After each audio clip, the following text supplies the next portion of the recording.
তুলসীর পাশে প্রদীপ জ্বালালে কি হয় জানেন? একবার দেবী সত্যভামা ভগবান শ্রীকৃষ্ণের কাছে আসেন এবং জিজ্ঞাসা করেন, হে স্বামী, আপনি প্রতিদিন তুলসী গাছে জল দেন এবং দেবী রুক্মিণী প্রতিদিন তুলসীর কাছে প্রদীপ জ্বালান। এর পেছনে কি রহস্য আছে, দয়া করে আমাকে বলুন। তখন ভগবান শ্রীকৃষ্ণ এর উত্তরে বললেন, হে দেবী সত্যভামা, তুমি অত্যন্ত গুরুত্বপূর্ণ একটি প্রশ্ন করেছ। দেবী তুলসী হলেন স্বয়ং লক্ষ্মীর অবতার এবং তিনি ভগবান বিষ্ণুর অত্যন্ত প্রিয়, তাই তিনি আমারও অনেক প্রিয়। মাসের মধ্যে কার্তিক মাস এবং সমস্ত উদ্ভিদের মধ্যে তুলসী হলো আমার সব থেকে প্রিয়। যে ব্যক্তি প্রতিদিন তুলসী গাছে জল দেয় তার উপর আমার কৃপা সর্বদাই বিদ্যমান থাকে। যদি কেউ আমাকে তুলসী পাতা অর্পণ করে ভোগ নিবেদন করে তাহলে আমি তার প্রেম সহকারে গ্রহণ করে থাকি। তুলসী পাতা ছাড়া আমি কোনো ভোগ গ্রহণ করি না। হে দেবী, এখন আমি তোমাকে তুলসী গাছে জল দেবার এবং তুলসীর কাছে প্রদীপ জ্বালানোর মাহাত্ম্য শোনাবো। তুমি এই গল্প খুব মনোযোগ সহকারে শোনো। যে নারী এই কাহিনী খুব মনোযোগ সহকারে শোনে সে আজীবন সোহাগিনী থাকে, তার গৃহে সুখ ও সমৃদ্ধি আসে এবং দারিদ্র্য দূর হয়। দেবী সত্যভামা বললেন, হে স্বামী, আমি এই কাহিনী মনোযোগ সহকারে শুনবো। অনুগ্রহ করে আপনি আমাকে সেই কাহিনী বলুন। তখন ভগবান শ্রীকৃষ্ণ দেবী সত্যভামাকে সেই কাহিনী শোনাতে শুরু করলেন। ভগবান শ্রীকৃষ্ণ বললেন, হে দেবী, বহু পূর্বের কথা। মধ্যদেশের শ্যাম শর্মা নামের এক বৈশ্য তার স্ত্রী সহ বসবাস করতেন। ভগবানের কৃপায় তার সব কিছু ছিল, ধন সম্পদ, ঐশ্বর্য ও সকল সুখ সুবিধা। শুধু তার কোনো সন্তান ছিল না, আর এই কারণেই তিনি সব সময় দুঃখী থাকতেন। সন্তান লাভের আশায় তিনি বহু উপায় অবলম্বন করেছিলেন, বহু দান ধ্যান করেছেন, অনেক বিদ্বান বৈদ্যকে ডেকেও চিকিৎসাও করিয়েছেন, নানা ধরনের উপাচারও করেছেন, কিন্তু কোনো ফল পাননি। অবশেষে একদিন তিনি ঋষি বশিষ্ঠ মুনির আশ্রমে গেলেন এবং তাকে জিজ্ঞাসা করলেন, হে মুনিবর, আমি অত্যন্ত দুঃখী, আমার কোনো সন্তান নেই, আর সন্তান ছাড়া আমার মুক্তি কিভাবে সম্ভব? আমি সন্তান লাভের জন্য বহু চেষ্টা করেছি, কিন্তু কোনো ফল পাইনি। দয়া করে আমাকে বলুন, আমি কেন কোনো সন্তান লাভ করতে পারছি না? আমার কি পূর্বজন্মের কোনো পাপের ফলে এই দুর্ভাগ্য এসেছে? তখন মুনি বশিষ্ঠ তার ঐশ্বরিক দৃষ্টির মাধ্যমে শ্যাম শর্মার পূর্বজন্মের ঘটনা দেখতে পেলেন। বশিষ্ঠ মুনি বললেন, হে বৎস, পূর্বজন্মে তোমার দ্বারা একটি ঘোর পাপ হয়েছে। সেই পাপের কারণে এই জন্মে তুমি সন্তান থেকে বঞ্চিত হয়েছ। শ্যাম শর্মা কাতর স্বরে বললেন, হে মুনিবর, দয়া করে আমাকে বলুন যে আমি পূর্বজন্মে কি পাপ করেছিলাম, আর সেই পাপ থেকে মুক্তি পাওয়ার উপায় বা কি? বশিষ্ঠ মুনি বললেন, হে বৎস, শোনো, তুমি পূর্বজন্মে একজন অহংকারী বৈশ্য ছিলে। ধন সম্পদে ভরপুর এক পরিবারে জন্ম নিয়েও তুমি কঠোর হৃদয়ের মানুষ ছিলে। একদিন এক ক্ষুধার্ত তৃষ্ণার্ত গাভী তোমার দরজায় এসেছিল। সে অত্যন্ত ক্লান্ত ছিল, সদ্য একটি বাছুরের জন্ম দিয়েছিল এবং প্রবল ক্ষুধায় কাতর হয়ে তোমার বাড়ির সামনে আশ্রয় চেয়েছিল, কিন্তু তুমি নিষ্ঠুরভাবে তাকে কিছুই দাওনি। কোনো খাবারই তো তাকে দাওইনি, বরং তুমি তাকে তিরস্কার করে তাড়িয়ে দিয়েছিলে। ক্ষুধার যন্ত্রণায় কাতর হয়ে সেই গাভীটি দরজার সামনে অচেতন হয়ে পড়ে যায়। সেদিন সে তার বাছুরকে দুধও খাওয়াতে পারেনি। তখন সেই গাভীটি দুঃখে অভিশাপ দেন, যে ব্যক্তি আমাকে এত বড় কষ্ট দিল সে যেন কখনো সন্তানের মুখ না দেখে। হে বৎস, সেই গাভীর দেওয়া অভিশাপের কারণেই তোমার এই দুর্দশা হয়েছে। সেই কারণেই এই জন্মে তোমার কোনো সন্তান হচ্ছে না। বশিষ্ঠ মুনির এই কথা শুনে শ্যাম শর্মার গভীর অনুশোচনা হলো। তিনি নিজের কপাল চাপড়াতে লাগলেন। এরপর তিনি বশিষ্ঠ মুনির সামনে নত হয়ে বললেন, হে মুনিবর, আমার দ্বারা তো খুবই গুরুতর পাপ হয়েছে। এখন আমি কিভাবে এই পাপের প্রায়শ্চিত্ত করব? দয়া করে আমাকে পথ দেখান। তখন বশিষ্ঠ মুনি বললেন, এই পাপ থেকে মুক্তির একমাত্র উপায় হলো তোমাকে পুত্রিষ্টি যজ্ঞ সম্পন্ন করতে হবে। এই যজ্ঞের ফলস্বরূপ তোমার সন্তান লাভ হবে। যজ্ঞ শেষে ব্রাহ্মণদের ভোজন করাবে, তাদের বস্ত্র দান করবে এবং গরু দান করবে, তাহলেই তোমার এই পাপ থেকে মুক্তি মিলবে। শ্যাম শর্মা আনন্দে কেঁদে ফেললেন এবং বললেন, হে মুনিবর, আপনাকে কোটি কোটি প্রণাম। আমি অবশ্যই আপনার নির্দেশ অনুসারে কাজ করব। এরপর তিনি দ্রুত নিজের গৃহে ফিরে গেলেন এবং তার স্ত্রীকে সব ঘটনা খুলে বললেন। এরপর শ্যাম শর্মা এবং তার স্ত্রী মিলে ৩৫টি যজ্ঞের আয়োজন করলেন। বহু ঋষিমুনিকে আমন্ত্রণ জানিয়ে তিনি পরম ভক্তি ভরে যজ্ঞ সম্পন্ন করলেন। যজ্ঞ শেষে তিনি ব্রাহ্মণদের গরু দান করলেন এবং সকলকে যথাযোগ্য সম্মান করলেন। তারপর যজ্ঞের অগ্নি থেকে স্বয়ং অগ্নিদেব প্রকট হলেন এবং বললেন, হে শ্যাম শর্মা, তোমার যজ্ঞ সফল হয়েছে। তুমি পুত্র লাভের জন্য এই যজ্ঞ করেছিলে, তাই আমার কৃপায় তোমার এক পুত্র সন্তান জন্ম নেবে। তবে জেনে রাখো, তোমার পুত্রের আয়ু মাত্র 18 বছর হবে। 18 বছর পূর্ণ হওয়ার পরই সে মৃত্যুবরণ করবে। এই কথা বলে অগ্নিদেব অন্তর্ধান হয়ে গেলেন। এই কথা শুনে শ্যাম শর্মা একদিকে আনন্দিতও হলেন, আবার অপরদিকে গভীর দুঃখও পেলেন।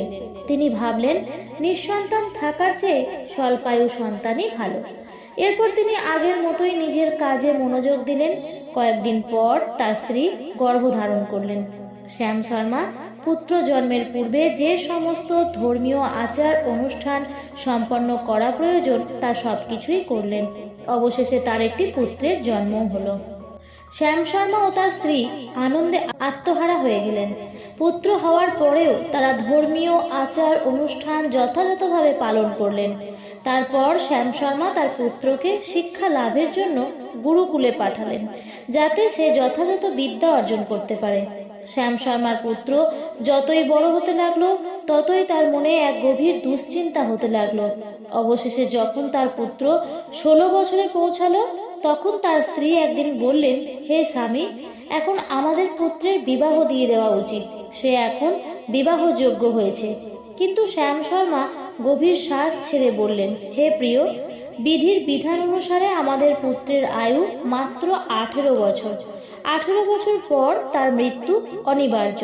এমন পরিস্থিতিতে আমাদের তার বিবাহ দেওয়া উচিত হবে না। কিন্তু তার স্ত্রী কিছুতেই এই কথা মানতে চাইলেন না। তিনি বললেন, আমি কিছুতেই আমার পুত্রকে অবিবাহিত অবস্থায় মরতে দিতে পারি না। আমাদের তো ধন সম্পত্তির কোনো অভাব নেই, তাই তার কোনো অসুবিধা হবে না। শেষ পর্যন্ত শ্যাম শর্মা বাধ্য হয়েই ছেলের বিবাহ পাশের এক নগরে বাস করা এক অত্যন্ত দরিদ্র বৈশ্য কন্যার সঙ্গে তার পুত্রের বিবাহ সম্পন্ন করলেন। তার পুত্রবধূর নাম ছিল সুভদ্রা। সুভদ্রা ছিলেন অত্যন্ত গুণবতী ও পতিব্রতা স্ত্রী। তার স্বামীর স্বল্পায়ুর কথা তিনি জানতেন না। সুভদ্রা প্রতিদিন নিজের শ্বশুর শাশুড়ি ও স্বামীর সেবা যত্ন করতেন এবং কখনো কারো আদেশ অমান্য করতেন না। তিনি তার ভালোবাসা দিয়ে পুরো পরিবারের মন জয় করে নিয়েছিল। এইভাবেই 2 বছর কেটে গেল। এরপর সেই ভয়ঙ্কর মুহূর্ত ঘনিয়ে এলো। একদিন শ্যাম শর্মা সুভদ্রাকে ডেকে গভীর বেদনায় কাঁদতে কাঁদতে বললেন, বৌমা, আমাকে ক্ষমা করো। আমি তোমার সাথে আমার পুত্রের বিবাহের আগে তোমার কাছে একটি সত্য গোপন করেছি। আমরা সন্তান লাভের আশায় এক যজ্ঞ করেছিলাম। তখন অগ্নিদেব আমাদের আশীর্বাদ করে বলেছিলেন, তোমরা পুত্র লাভ করবে, তবে তার আয়ু হবে মাত্র 18 বছর। 18 বছর পূর্ণ হওয়ার সঙ্গে সঙ্গেই তার মৃত্যু হবে। কিন্তু সুভদ্রা এই কথা শোনার পর বিন্দুমাত্র বিচলিত হলেন না, বরং তিনি আত্মবিশ্বাসের কণ্ঠে বললেন যে যদি এতটুকুই সমস্যা হয় তবে আপনি চিন্তা করবেন না। আমি আপনাকে প্রতিশ্রুতি দিচ্ছি যে আমি আমার স্বামীর প্রাণ রক্ষা করব। আপনি শুধু একটি প্রদীপ, 1 ঘড়া জল এবং একটি গোমাতা এনে দিন। আমার স্বামীর প্রাণ রক্ষার জন্য এইগুলোই যথেষ্ট। সুভদ্রার মুখে এই কথা শুনে শ্যাম শর্মার আনন্দে চোখে জল এসে গেল। তিনি তৎক্ষণাৎ এই 3টি জিনিস এনে সুভদ্রাকে দিলেন। অবশেষে সেই ভয়ঙ্কর দিন এসে গেল, যেদিন সুভদ্রার স্বামীর মৃত্যু হবে। সেই দিন সকালে স্নান সেরে তুলসী গাছে জল অর্পণ করলেন এবং পূর্ণ ভক্তি সহকারে প্রণাম করলেন। এরপর তিনি একটি লাল চুনরি তুলসী গাছে বেঁধে কাতর প্রার্থনা করলেন, হে তুলসী মা, তোমার চরণে আমি এই চুনরি নিবেদন করছি। তুমি যেন আমার স্বামীর প্রাণ রক্ষা করো, সুস্থ জীবন দান করো। সেই সময় যমরাজের এক দূত শ্যাম শর্মার ঘরে তার পুত্রের প্রাণ নিতে এলো। কিন্তু যেই মাত্র সে বাড়ির উঠোনে পা রাখতে গেল, তখনই তুলসী গাছ বাধা দিয়ে যমদূতের পথ আটকে দিল। দেবী তুলসী বললেন, হে যমদূত, এই গৃহের নারী আমার চরণে চুনরি অর্পণ করেছে, এখন থেকে তার সোহাগ রক্ষার দায়িত্ব আমার, তুমি এই গৃহে প্রবেশ করতে পারবে না। তখন সেই যমদূত ভয়ভীত হয়ে সুভদ্রার স্বামীর প্রাণ না নিয়েই যমপুরীতে ফিরে গেল। যমপুরীতে গিয়ে সে যমরাজকে সব কথা জানালো। সব কথা শোনার পর যমরাজ অত্যন্ত ক্রুদ্ধ হয়ে আরো দুজন যমদূতকে ডেকে বললেন, হে দূতগণ, তোমরা এই সন্ধ্যার সময় সুভদ্রার গৃহে যাও। যখন তুলসী গাছ ঘুমিয়ে পড়বে, তখন তোমরা তার স্বামীর প্রাণ নিয়ে যমলোকে ফিরে আসবে।